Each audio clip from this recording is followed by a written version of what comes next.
All right, guys, welcome to the channel again.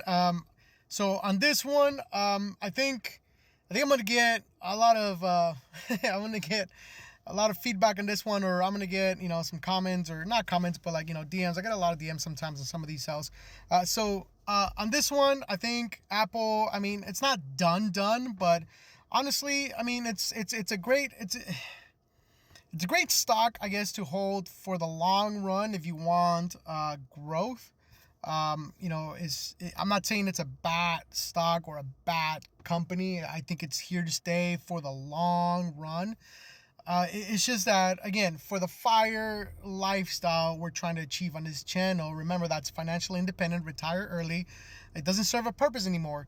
Now, I get into companies, like Apple and or any of the Magnificent Seven, for that matter, for that short-term growth potential, right? So if Apple tends to come down significantly, or if there's a great entry point, then I might buy a share or two. I think in this case, I believe I had 5 shares total since pandemic time, and slowly but surely I've been taking profits, here and there. And so this is the last one. This is the last share that I had. But I think it's time to go. I think it's time to allocate these funds to do something better. So for this one, even though I don't believe in Apple's I don't think it's going to serve that purpose that I wanted to serve in my portfolio, which is high reliable dividends. What I'm going to do is I'm going to get these funds and put it in something like Apply, right? So now we're taking on a higher risk. As we all know, some of these cover call ETNs or ETFs, they're very, very risky, all right? You don't capture the whole growth when it comes to the underlying asset.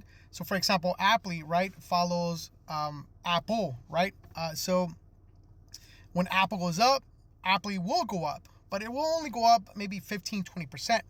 Now, if Apple comes down, right, let's say something crazy like 50%, right, then Apply will come down by that much, 50%. So it's very risky, right? But it's high rewards, high dividend rewards, right? So, and even with some of these, Defiance, YieldMax, some of these high dividend paying, ETFs, or cover call ETFs or ETNs, you need to watch them carefully. All right, you need to watch them very carefully. Again, I don't like to be tied to a specific company like that. So I'm gonna try to, still make some profits through dividends when it comes to Apply/Apple. But I'm gonna watch it very carefully and maybe allocate some of those funds into the YMAX or the YMAG, right? Something like that. That's not company specific, but it's still indexed, right? So, but yeah, that's the play. The next play with Apple. Like, comment, and share for more.